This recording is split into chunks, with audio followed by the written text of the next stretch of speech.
Hello students, welcome to our YouTube channel commerce study classes.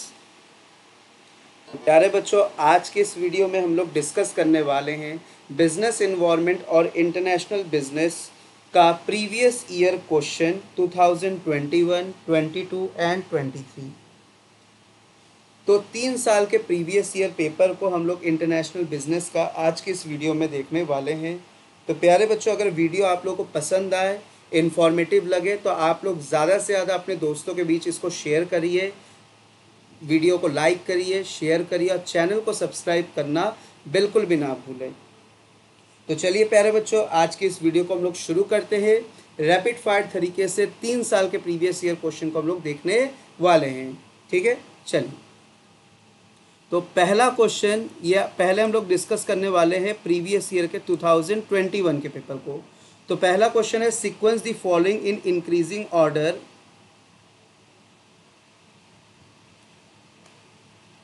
Increasing order, ठीक है, इसमें increasing order में आप लोगों को सिलेक्ट करना है। देखिए कैसे सिलेक्ट करना है।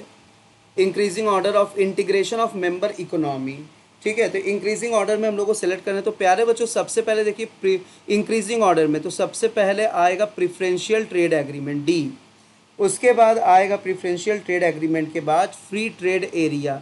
तो सबसे पहले प्रिफरेंशियल, फिर उसके बाद free trade area D A.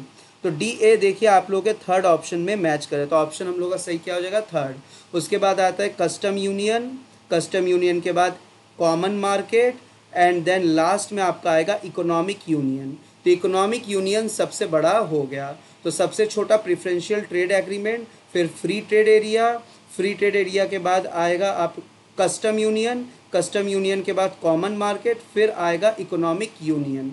ठीक है, option number third. Second question है, corporate social responsibility is the continuing commitment by business to behave ethically and contribute to.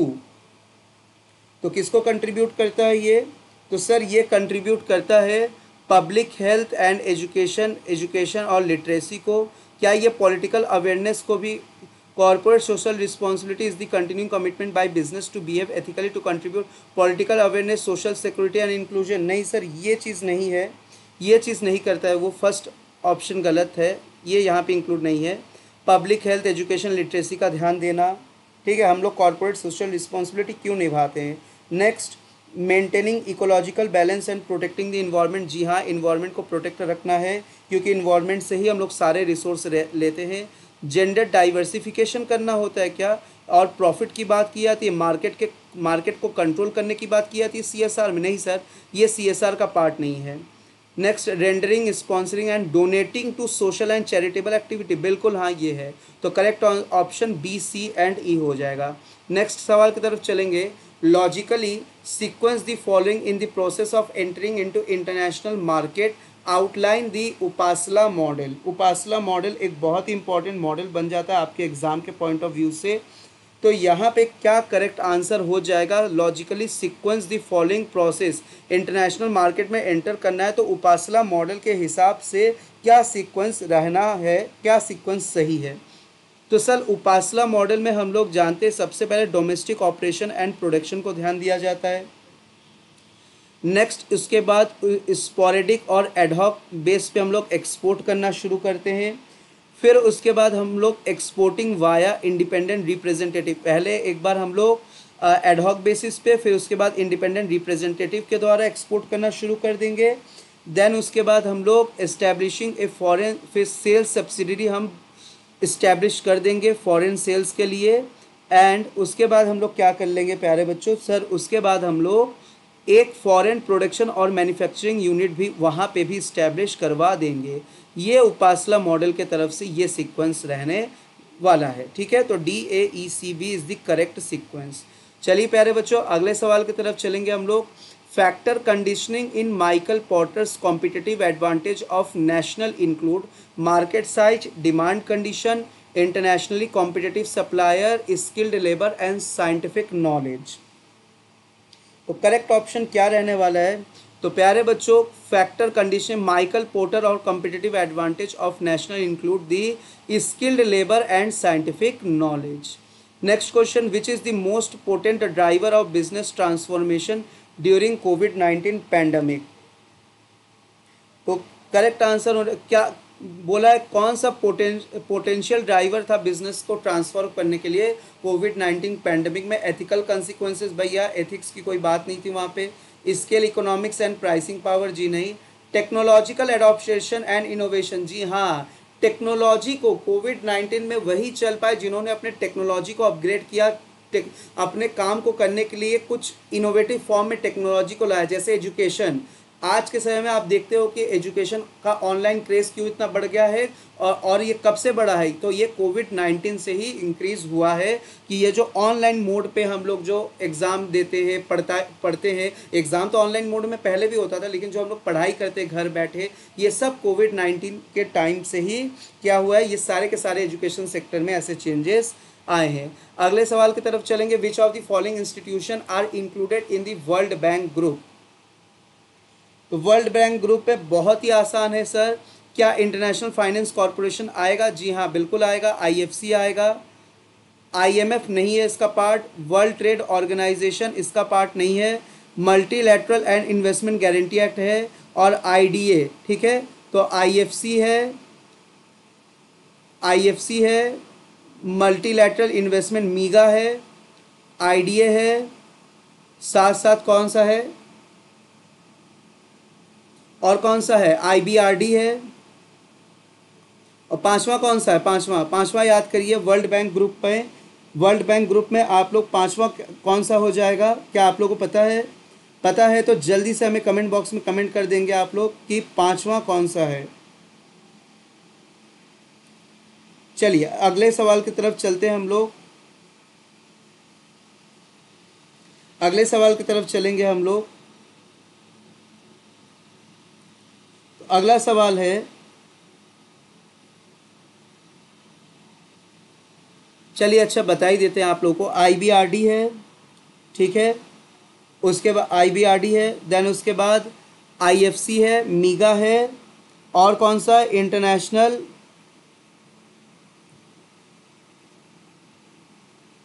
आईसीएसआईडी। आईसीएसआईडी भाई, ये आईसीएसआईडी का फुल फॉर्म क्या होता है? ICSID, international centre for the settlement of investment dispute. देखिए आप लोग नहीं बता पा रहे थे, ठीक है। चलिए नहीं सर, हम लोग तो बता रहे थे। तो टोटल हमारे 5 ग्रुप होते हैं। ICSID, international centre for settlement of investment dispute. Next question की तरफ चलेंगे प्यारे बच्चों। अगला सवाल जो है हमारे सामने मैच द कॉलम से रिलेटेड है। वर्ल्ड वेल्थ ऑफ नेशन, तो बहुत ही आसान है। वेल्थ ऑफ नेशन बताइए किनके द्वारा दिया गया है? तो सर वेल्थ ऑफ नेशन जो है वो एडम स्मिथ के द्वारा दिया गया है। ए का थर्ड हमारे 2 ऑप्शन में है। ए का third principle of political economy and taxation, principle of, तो ये डेविड रिकार्डो। तो बी का फोर्थ हो जाएगा। ए का थर्ड, बी का फोर्थ।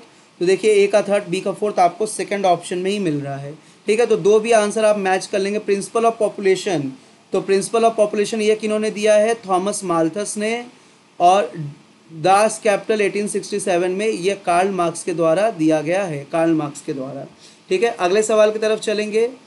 फिर से आ गया, देखिए मैच यहाँ पे आप लोगों के इंटरनेशनल ट्रेड थ्योरी से जुड़ा हुआ मैच द कॉलम आ गया। तो डेविड रिकार्डो का क्या है? डेविड रिकार्डो ने कौन सा थ्योरी दिया है? Theory of comparative advantage. Date भी यहाँ से याद रखिएगा, 1817 में। माइकल पॉटर का कौन सा है? सर माइकल पॉटर का है theory of competitive advantage, theory of competitive advantage. Adam Smith का क्या है? सर एडम स्मिथ का है theory of absolute advantage, theory of absolute advantage. और हेक्सर ओलिन का है factor endowment theory, factor endowment. तो इस हिसाब से करेक्ट आंसर ए का थर्ड, बी का फोर्थ, सी का 1, ये देखिए ऑप्शन सेकंड हो जाएगा। विच ऑफ द फॉलोइंग कंट्रीज और territory is not a member of the WTO? तो WTO का कौन सा मेंबर नहीं है? सर WTO का चाइना मेंबर है, रशिया है, ताइवान है, ईरान नहीं है। तो Iran is the correct answer.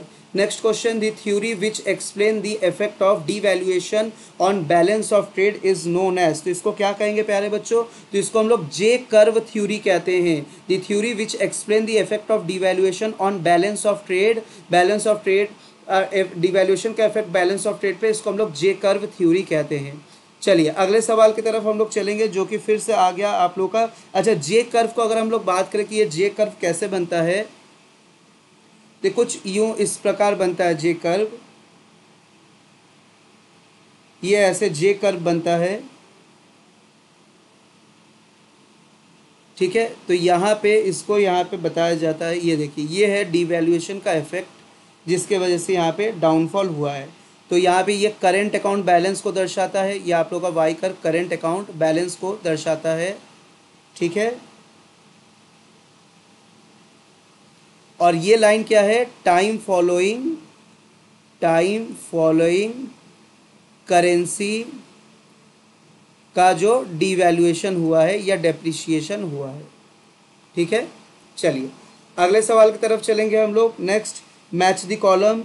International finance corporation ये कब हुआ है, तो सर बहुत आसान है। इंटरनेशनल फाइनेंस कॉरपोरेशन 1956 को हुआ है। ये देखिए ए का थर्ड, देखिए इससे आसान सवाल हो नहीं सकता, ए का थर्ड। तो आप लोगों को सबका जो डेट है वो याद रख लेना है। इंटरनेशनल डेवलपमेंट एसोसिएशन, तो सर ये 1960 में बना है। देखिए 1960 कहाँ है, ये हो गया, तो बी का फोर्थ हो गया। वर्ल्ड इंटेलेक्चुअल प्रॉपर्टी ऑर्गेनाइजेशन 1967 को हुआ है, तो सी का सेकंड हो जाएगा। एंड डी का क्या हो जाएगा, international bank for reconstruction and development, ये है 1944 को, ब्रिटेन वुड कॉन्फ्रेंस, ठीक है ना। 3421 देखिए कौन सा ऑप्शन है 3421। तो प्यारे बच्चों आप लोग का जो फोर्थ ऑप्शन है 3421 ये करेक्ट ऑप्शन है, ठीक है। तो करेक्ट ऑप्शन 11 का फोर्थ हो जाएगा। Next question number 12, occasional sale of a commodity at a lower price abroad in order to unload an unforeseen and temporary surplus of the commodity without reducing the domestic price, इसको क्या कहेंगे sir, इसको हम लोग कहते हैं sporadic dumping. क्या, sporadic dumping. तो जल्दी से आप लोग कमेंट बॉक्स में कमेंट कर देंगे परसिस्टेंट डंपिंग क्या होता है, पीरियडिटरी डंपिंग क्या होता है, और एक्सपोर्ट सब्सिडी क्या होता है। Next question, which of the following entity has recently been negotiated to replace the NAFTA with the effect from July 2020? तो यूएसएमसीए सर, ये यूएसएमसीए का फुल फॉर्म बता देंगे क्या, बिल्कुल बता देंगे। इसका फुल फॉर्म है United states Mexico Canada agreement.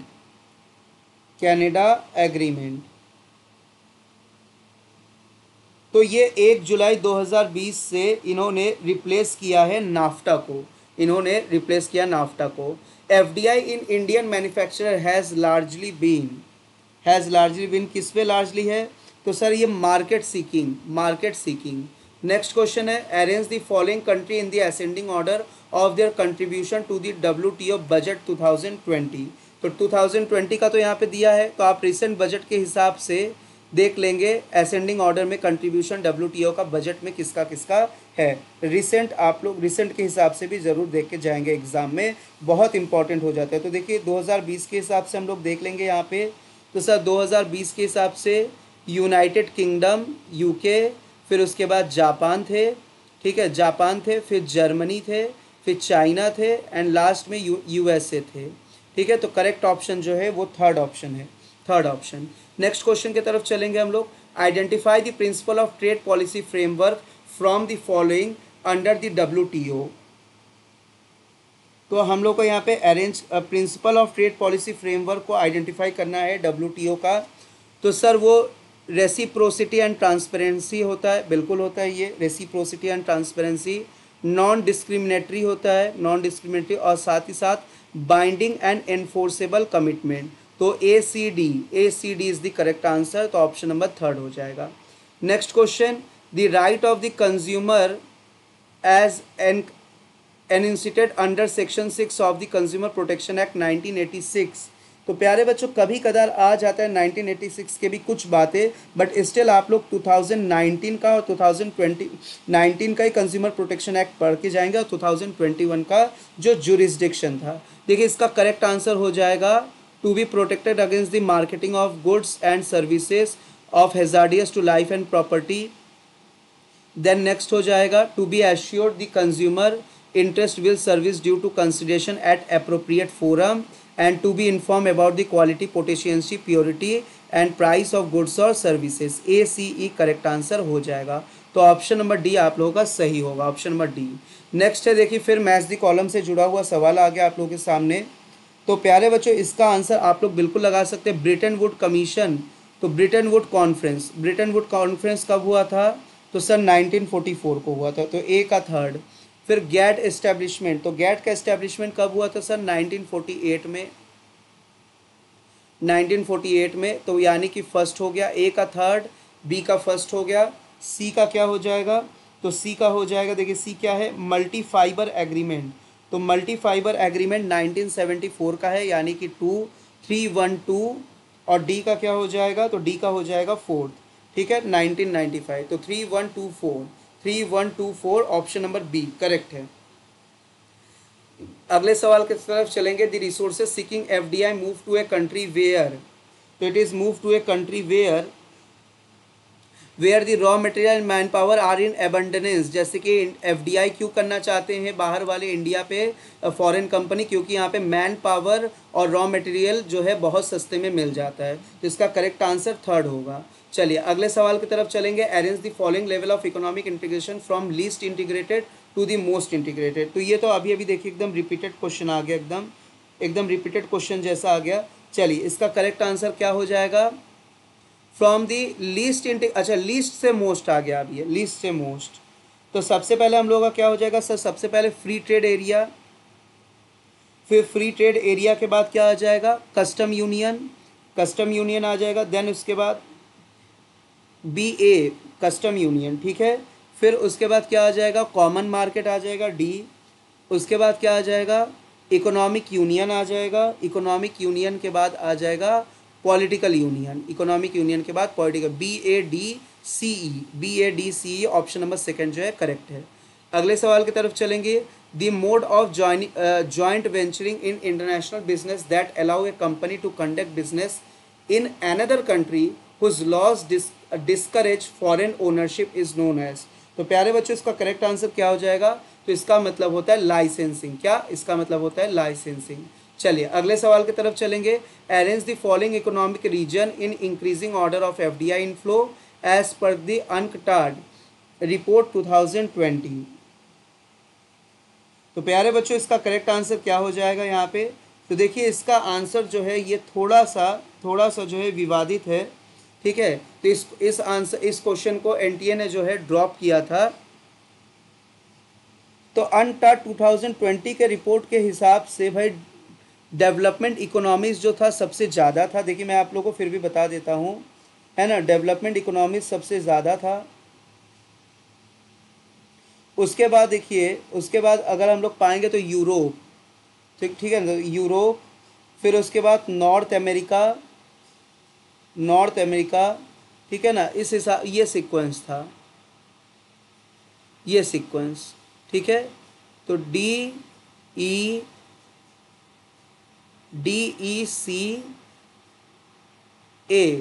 तो DECA कोई ऑप्शन में नहीं है, तो इसीलिए इस आंसर को ड्रॉप किया गया था, ठीक है ना, ड्रॉप किया गया था। चलिए अगले सवाल की तरफ चलेंगे। Bretton Wood resolution led to the formation of, तो Bretton Wood resolution led to the formation of, सबको पता है सर IMF बना था। क्या? IMF बना था। Next question. The term current account transaction is defined as a transaction other than a capital account transaction and without prejudice to the generality of the foregoing such transaction include. तो such transaction include क्या include हो जाएगा प्यारे बच्चों? तो यहाँ पे include हो जाएगा payment due as interest on loan and as net income from foreign investment, और साथ ही साथ इंक्लूड हो जाएगा remittance for living expenses of parents, spouse, children and residing abroad, ठीक है। तो B एंड C इसका सही आंसर हो जाएगा। अगले सवाल की तरफ चलेंगे हम लोग। To prevent opportunistic takeover of domestic firm aimed COVID-19 pandemic, foreign direct investment from country that share border with India is allowed through, तो it is allowed through the government routes, it is allowed through the government routes। अगला सवाल है countervailing duty CVD are often imposed on import to offset the impact of किस impact को reduce करना चाहते हैं हम लोग, export subsidies को, ठीक है।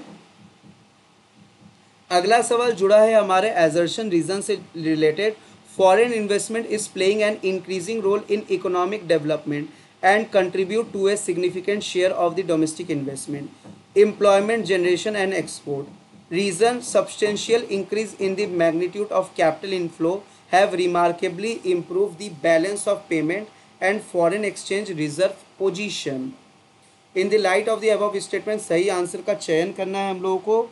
तो प्यारे बच्चों यहाँ पे क्या कह रहे हैं, foreign investment is playing an increasing role in economic development. सीधी सी बात है, अगर फॉरेन इन्वेस्टमेंट होगा तो इकोनॉमिक डेवलपमेंट होगा और contribute significant share of domestic investment, employment generation होगा और एक्सपोर्ट भी बढ़ेगा। सही बात है। Reason: substantial increase in the magnitude of capital inflow have remarkable improve the balance of payment and foreign exchange reserve position. जी नहीं, ये गलत जवाब है। तो एजर्शन, केवल एजर्शन यहाँ पे सही है। नेक्स्ट है फिलिंग द ब्लैंक से related question. The collapse of eastern European